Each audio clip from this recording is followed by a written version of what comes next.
guest is a multi-platinum recording artist, two-time Grammy nominee, and author of the best-selling memoir, Dancing with Myself. Merging his signature punk attitude with pop hooks, dance beats, and gritty metallic crunch, he has created some of rock's indelible anthems, including Rebel Yell, White Wedding, and Cradle of Love. Being interviewed today by LA Times writer Lorraine Ali. Please join me in welcoming Billy Idol.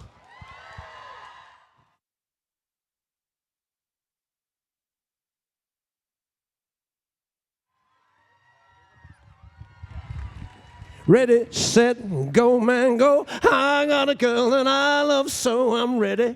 Ready, ready, ready, I'm ready. Ready, ready, ready, I'm ready. I'm ready, ready, ready, I'm ready, ready, ready to discuss rock and roll. Yeah.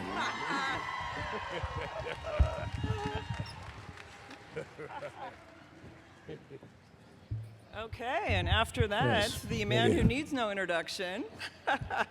Yes, exactly. If you need an introduction, Colonel Tom Parker said, "You're not really a star." So there we are. So, hopefully I don't really need an introduction.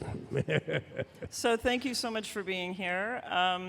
The man who needs no introduction is, of course, Billy Idol, and I have to introduce him anyway because I have a job to do. I am Lorraine Ali from the LA Times, and we are here to discuss your memoir, Dancing with Myself, by Billy Idol, which was written by you, not a ghostwriter, but by you, correct? Yes, that's right. I did write it myself, and that was kind of the whole point of the exercise, was to do it myself and make that a bit of a challenge to myself to do it. You know, it's not so easy for me to remember back into the past and remember a lot of things. For a number of reasons, just the passage of time, or even just all the shows, all the gigs kind of tend to blur together. But I did my best. I wrote about what I could remember, and I think that's what's important. Yeah, and you know, I'm not going to go into this in depth because we do have an all ages audience, and I was just wondering how will we discuss this in certain terms with an all ages audience. I'm surprised there are many things you did remember with clarity in here, which is very cool. One of the things, you know, there's a lot of things you think you know about Billy Idol, but you actually don't until you read this. One of them is that before he had this lovely British accent, he actually spoke with a Long Island accent, and this is because... Yes, I actually moved to America when I was 3 years old. I lived on Rockville Center at first, and then in Patchogue, Long Island. I went to school there, and... they tried to make me pledge allegiance to the flag, but I said I'm British. Why would I do that? You know, and I was only 3, so I don't know. But yes, Long Island. That's my first accent was American, wasn't English at all. Well, something also that was really interesting in here is that you are an American history buff, which there are these crazy, wild passages about punk rock in here, about the life you were living, and then all of a sudden there's like a quote from Abraham Lincoln in here. It's kind of amazing. Yeah, well, yes, I do like history and things, and I like books as well, and in some ways I was just trying to show my love of literature, really, by talking about some of those things, and a little bit, history means a lot to me. It's not dead. It's not something that's in the past in a way. It's living with us. I think about history like that, and the history of rock and roll is super important to me too. And it was lovely to be able to write a book about my story and the story of rock and roll and punk rock and everything. It was fun. Yeah, and you know, in the book, for those of you who haven't read it, it came out in October, and you've been doing a book tour about this. And the book really starts from, it tells your whole story from the time you're a little kid, going through early punk rock, the formation of punk rock really in London, coming here, the superstardom, all of this up until this point. But I guess because you've had such a sort of long and rich career, like what was it about this point right now where you decided, okay, I'm going to do this book? Like why right now? Well, I think a big part of it is just that, well, the memories are disappearing. I mean, if I have trouble remembering some of the past because of, say, drug addiction or just the passage of time, you can imagine that, in 10 years' time, I wouldn't remember some of the things I can remember now. So I think that was partly it. This was a good moment for me to sort of try and capture the past while I still have got feelers towards it, if you see what I mean. Yeah. So since you've been on this book tour, I'm sure people have been coming up to you going, I read this in the book. I had no idea that fill in the blank. Like, what are some of the surprises that people have found in this book that? Well, obviously, people who are fans, who they know my work or my career, they know a lot of things. But it's people who say don't know, aren't fans, who read this book. A lot of people didn't even know. I wrote my own songs. They thought I was a made-up creation for MTV. I was just a good-looking model that someone had, put on MTV, wrote the songs for him, and thought up all the ideas, and like I was like a carbon copy or something. And I think one great thing for me then is that people like that would find out that, oh no, he not only writes his own songs, his own lyrics, but I was very much part of the beginning of punk rock in England. And that's a lot different to someone who's been created by somebody else. We created ourselves. That was one of the power of punk rock, was that we were creating ourselves. There was no Svengali anywhere. It was us doing it for ourselves, and that was what's so important about punk rock. Yeah, and even though I've been covering music for a really long time, and I was a fan of your really early punk band, Generation X, which I don't know if yes, right? Awesome. Cheers, thank you. I had no idea that in those early days, the circles that you were moving in, how tight they were, hanging out with the Sex Pistols, hanging out. You were almost a member of Susie and the Banshees, yes, the Damned, the Clash. That's right. Yes. Yeah, it's just amazing when you read that. It's like this punk rock history. It's your history, but it's so intertwined with punk rock history. Yes, that's right. I mean, it was my beginning, and it was seeing the Sex Pistols that really made me realize there was this window of opportunity for people who weren't necessarily the greatest musicians, or we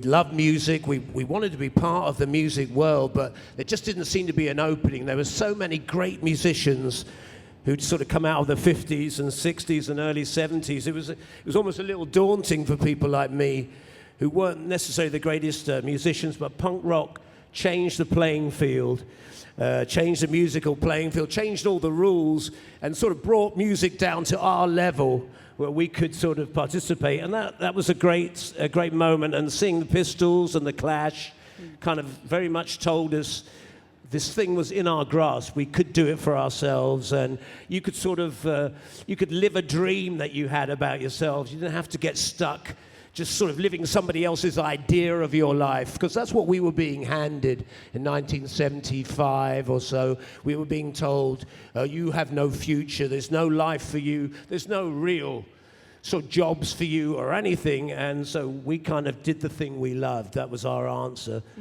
Do the thing you loved. And for us, for someone like me, it was music. For some other people, it was they picked up a camera and they started to take photographs of the new music scene that was happening, or they picked up a pen and they created a fanzine about the scene and wrote about it, and then they ended up, say, as a journalist later on actually for a bona fide magazine. And there I was. I ended up in a real group with really recording with a long-term career, which I could never have imagined. It was all very much seat of our pants, but we grabbed the moment. Yeah. And thank God we did, because it gave us a new world to live in. Yeah, and once you document in a really great way that whole scene, but then also coming to New York in the early 80s, really like 1980, 1981, starting off a solo career, just kind of how terrifying that was. It's not like now, like you're saying, Svengali, we're part of One Direction, we've got the nice hotel rooms. No, you were living in a mattress on a floor in New York. And the way you sort of paint that in this book, it's endearing, but it's also terrifying. That was like a big step to take, but look what grew out of it. It's kind of an amazing moment. Yes, I mean, it was very scary for me. leaving England and sort of starting again in America. But of course, the fact that I'd lived in America when I was a child, that kind of gave me it wasn't so foreign to me at all. You know, to a lot of other English people, America is a very foreign place, you know, especially even, 30 or 40 years ago. It can seem, there's a culture shock, but I wasn't quite so frightened because of having lived in America, and I had Irish relatives who lived in New York, so I actually had people there. I had an American manager too, Bill O'Coin, who'd managed Kiss, was then managing me, so I had links to America, but still, it was still very daunting. I mean, the Sex Pistols had come to America and they'd broken up. The Clash was still trying to get somewhere, but at that moment, they had not that much success. I think Blondie were doing quite well in America, but even they broke up quite quickly. It just wasn't like a surefire thing. Coming to America and being a punk rocker in a punk rock group wasn't a surefire, wasn't a surefire way to success. It just wasn't. So what I was doing was very much experimental, but the great thing was I was coming to somewhere else that was very much part of creating punk rock. I mean, we'd grown up really with loving a lot of American punk rock, the Velvet Underground, and then the New York Dolls, and then of course we were watching the Ramones and Blondie and the Talking Heads, and of course that was where I was coming to. I was coming to a place that for me was the mecca of music. So I was really coming to somewhere that was, hey, this is where some of the greatest music in the world has come from, rock music, rock and roll, America, New York. So to me, I was coming to worship at the home of, there was an element of that. So I was scared, what was going to happen to me? But I thought, if nothing happens, at least I'll have gone to New York and have had a whale of a time. Right. And who knows what's going to happen? And Bill O'Coin, my manager, knew Steve Stevens. Once we got together, you're going to see the magic this afternoon, by the way. So. And apparently a whale of a time you had, because it's all in here. Yeah, that's right, yes. I started out living on a tiny mattress. I didn't even have bedclothes. In fact, the day I went to get some bedclothes for my bare mattress, it poured with rain. I got soaked, and but I had I was soaked with my bedclothes in my hands. So I started off with nothing in New York, and but who doesn't? That's what a lot of people were doing back then. I mean, nowadays you can't even live in New York with nothing. There's nowhere the apartments aren't there. But at least back when I came there, you could find somewhere to live for quite a sort of cheap amount of money and sort of quite a good area. In fact, I lived in the West Village, so I enjoyed it. Yeah, and moving forward, your career, you sort of came of age at the same time MTV did.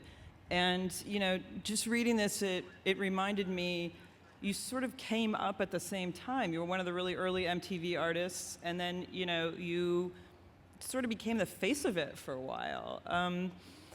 And I just wanted, to talk a little bit about that, but B, at the same time, you came from this tiny punk rock aesthetic, and you're becoming a huge, huge, massive star. And some of the conflicts in that caused some of the very high points of your career and caused some of the very low points of your career. So that period, I don't know if you could talk a little bit about kind of coming up in the 80s and the early 90s.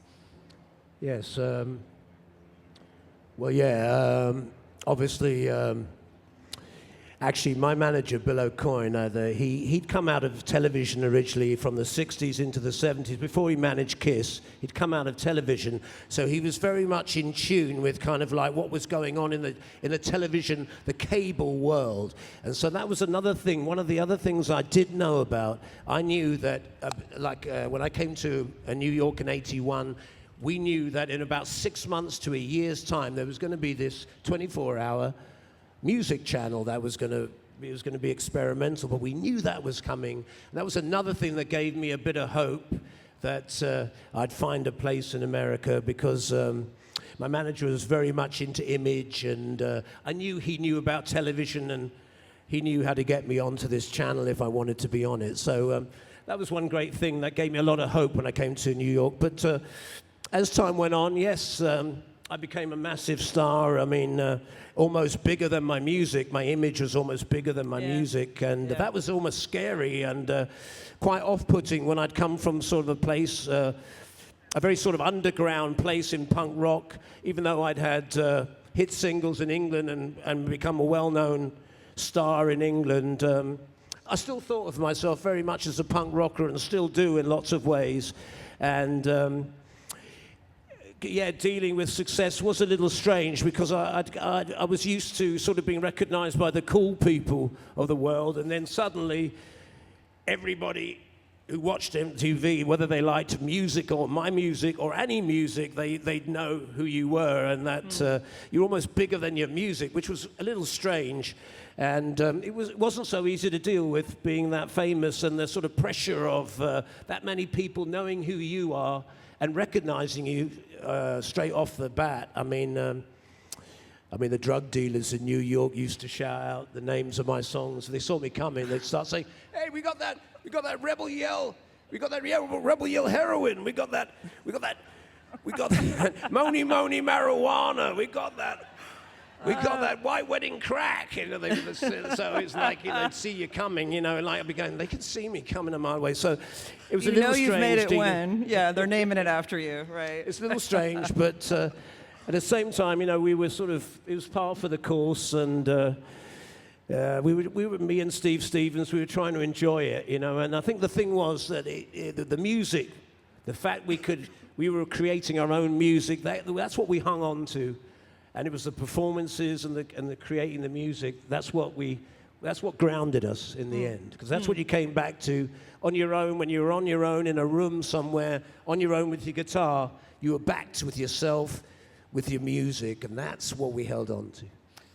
And then, you know, you document these real ups and downs with drug abuse, and really, there's a few times that you almost didn't make it. You know. Yeah, quite a few times. Okay, so I mean, how do you get through that and push forward? I mean, your career, you know, this was at the height of your career. It's like you're dropping. It looks like nothing's going to happen, and then boom, you come back. It's like this roller coaster with, especially the drug abuse. I mean, when you look at that now, especially you have kids now and all that, I mean, how do you, I guess when I'm reading this and I realize you're writing this for people to read, like, how hard was it for you to kind of admit this stuff and put it out there in the world?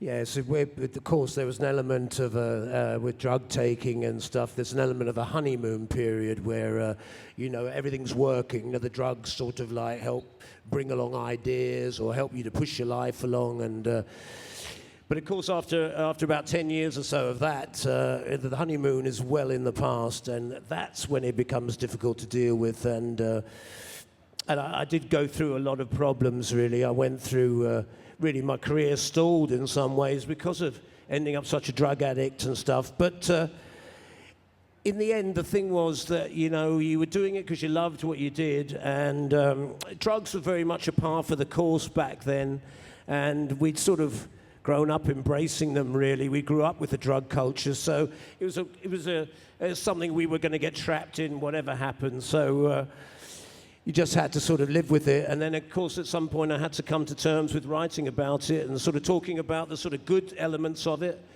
which there are some good elements to it, but there are also some terrible downsides to it. And part of that was causing my career to kind of sort of stall for a while. And thank God I didn't destroy myself physically, so I could write more songs, and I can still appear, and I've got a brain. You know, quite a lot of people don't have a mind. Yeah! Don't have a mind left. And I hope I've got a little bit of a mind left. Maybe this book proves it, I don't know. Yeah, I was, you know, why I asked you earlier about what reactions had been on your book tour from people reading this. I think, you know, no offense, but like when people go through really hardcore, they're top of their fame, they go through a drug battles, often they don't have their mind left. And you actually do, and it's here, and here we are. And so that is kind of amazing in itself.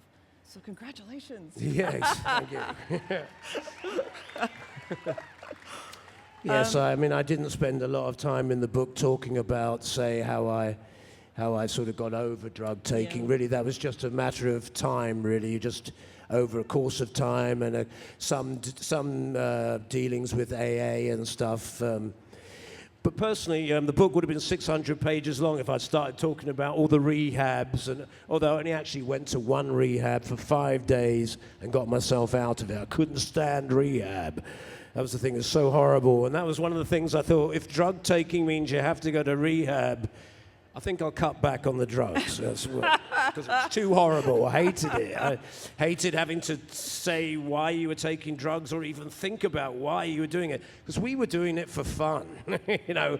And no one wants to know that. They want to know it's because your dad molested you or your mother upset you. And it's like, no, we're just trying to have a lot of fun. And we're just overdoing it. That's all. We're overdoing the fun. My dad always said, you know, but William, your eyes are bigger than your stomach when it came to my appetite, and my appetite for drugs was the same. So, but anyway, yeah, I pulled out of it, and of course, I'm still can have a drink of some wine or something. I smoke quite a lot of, I vaporize pot and stuff. So, Oh, you're a vapor. Okay. so I'm not completely sober or anything, but I'm a long way away from the person who was so drug addicted in sort of the early 90s. Another cool thing that's in here is that you talk about how certain songs came about, and I love the story for White Wedding. If you could just tell you know, about your sister, I just thought that was so great. Well, my sister, she was getting married to her boyfriend, who was a bit of a bodybuilder, you know, so I always thought of him as, he looked a bit like Clark Kent. You know, he's a nice chap. He looked like Clark Kent, so I always thought of him as her Superman, because she was always using her boyfriend as a kind of I think she was using him as a buffer between her and my dad, you know. I think that's what it was all about. But anyway, she was going to marry this chap, and she was already pregnant, and I was in America, and I was sort of like trying to write a song in a studio. My producer had put me into the studio with a drum machine and my guitar, and said, right, Billy, I'll leave you alone for a bit, see if you can come up with something, because we still needed, you know, we're still looking for a really good song for my first solo album. We didn't really have a killer single yet. And so I had this thing in the back of my mind about my sister she was pregnant, getting married. And there's nothing wrong with it, because she was in love with the chap, with her husband. She was in love with him and everything, so it was fine. But I sort of thought about, well, what about if this was the past, if this was 20 years ago or something? It would have been a shotgun wedding, and I kind of started off on that. And I thought about, what about if I was the brother who was kind of coming back with some revenge motive? And, you know, and so at the top of this foolscap piece of paper, I went, White Wedding. And I went, start with White Wedding. And I used to write a lot of songs in the key of B. It's one of the best keys for my voice. So I started just in B, and really, out of the blue, you know, after not too many minutes, out of the blue came, hey, little sister, what have you done?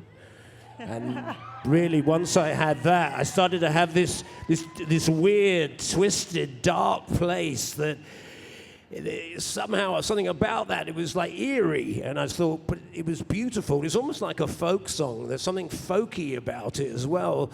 I couldn't put my finger on, but I went, well, there's something really good about this. And I carried on, and I think I was thinking about myself coming to America as well. And then when I got to the start again, I think it was just as much about me coming to America and beginning again, just as much as, say, a wedding or a marriage might end and you might want to start again, restart your marriage, restart your life. I was restarting my life, so I was thinking about that. So I put all those elements together, and in 15 or so minutes, I'd more or less concocted all the different pieces for the song. And I came out to my producer, Keith Forsey, who was sitting outside waiting to see what I did. And I came out and said, Teach, I've done my homework. And he went, oh, you can't have. And I went, no, I think I've got it. And he came in, and once he saw what I'd done, and he saw I had all the pieces for the song, we then made a 20-minute demo of it, which then I took that back to the hotel and played the lads. That we started recording the next day, and we actually demoed it. We actually debuted it here at the Viper Room. It wasn't the Viper Room then, it was a musicians' hangout.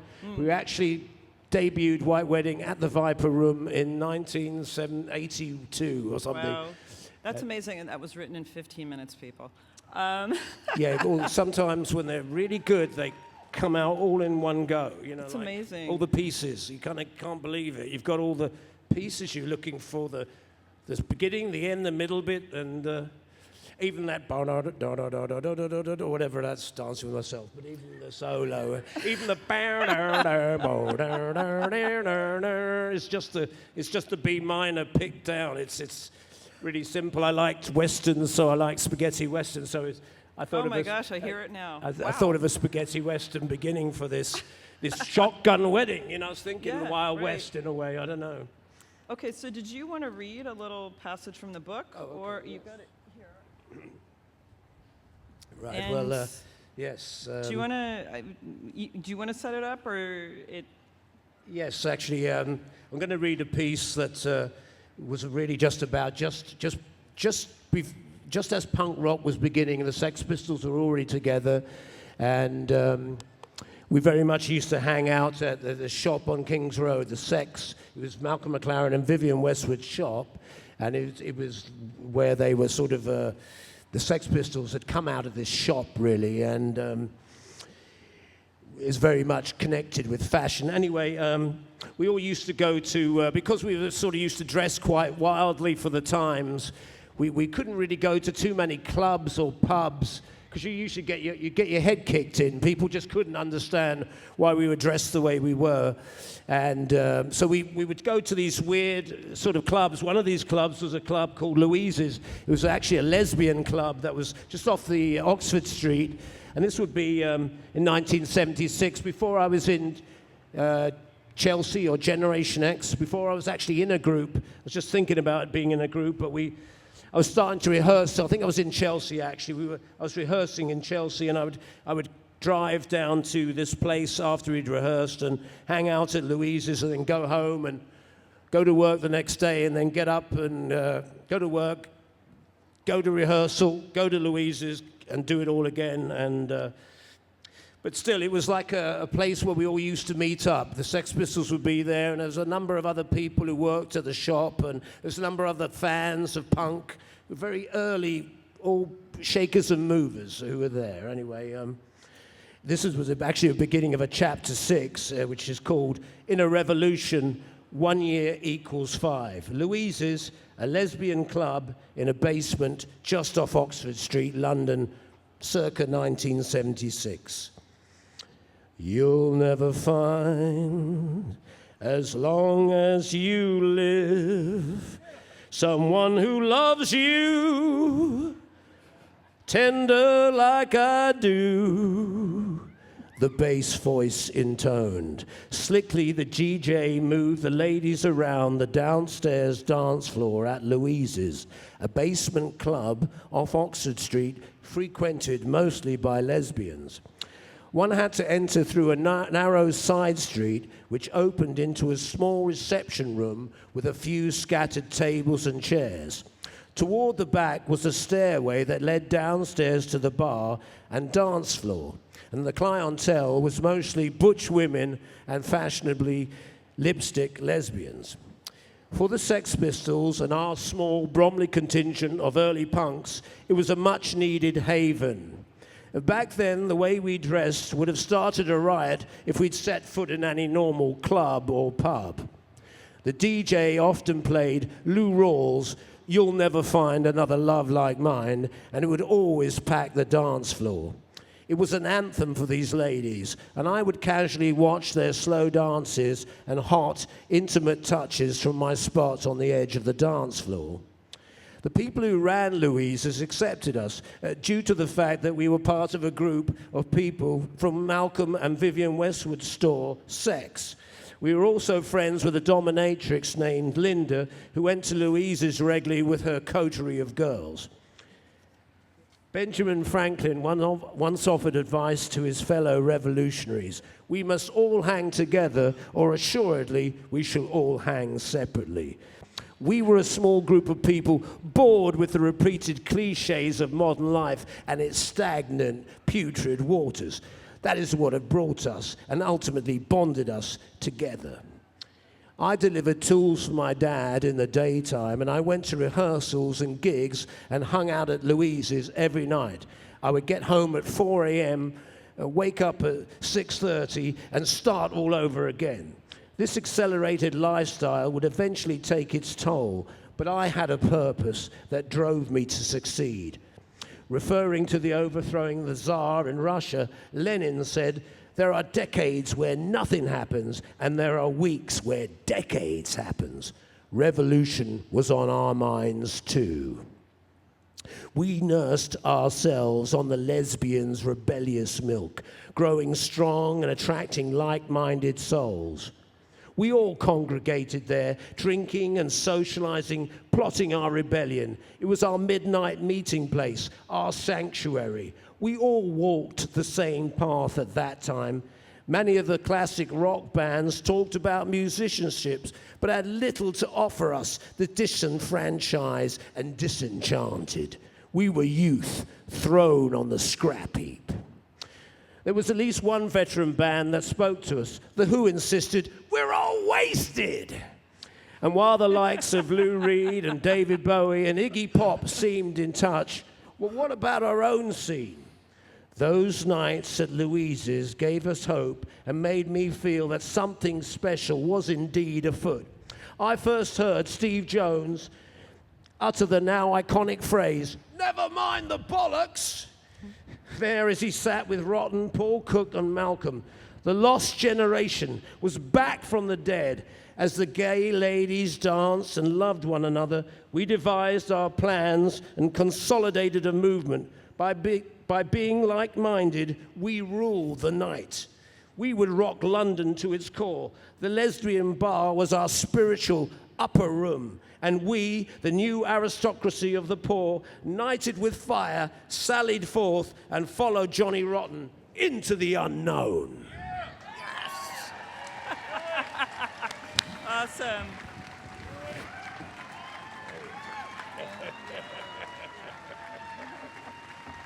So do you want me to enter?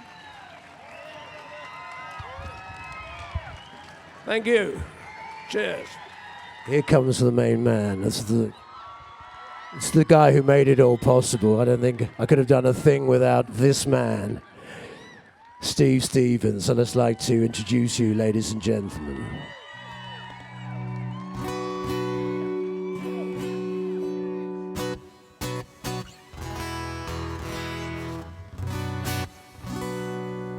How you doing, Steve, this afternoon? That was great, Billy. That's really cool. Praise indeed, that's all I can say to that. Ready? All right, what do you think we should do there, Steve? How about Rebel Yell? All right, motherfucker, all right.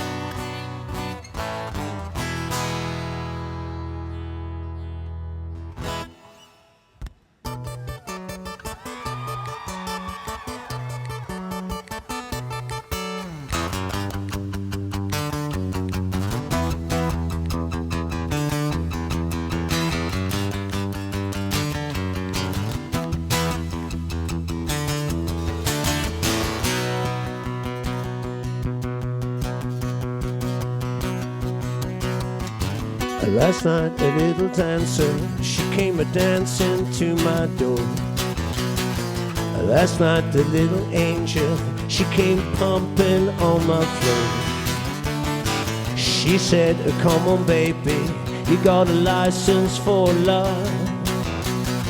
And if you expire, I pray help from above. Because in the midnight hour, she cried more, more, more. With a rebel yell, she cried more, more, more, more. In the midnight hour, she cried more, more, more. With the rebel yell, she cried more, more, more, more, more, more.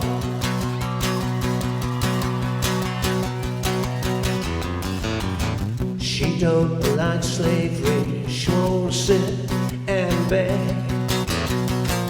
But when I'm tired and lonely, She sees me to bed. I said, what set you free and brought you to me, babe? What can set you free and leave you here rocking with me? Because in the midnight hour she cried, mom, mom, mom.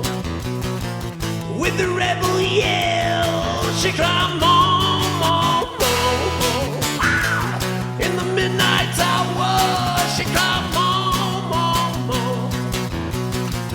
With the rebel yell, she cried, mom, mom, mom.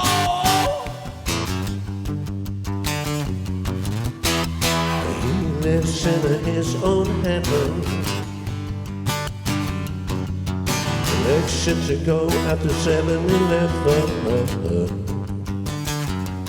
Oh baby, out all night to collect your fare. Just so long you don't fuck up my hair.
I walk the wall for you, babe.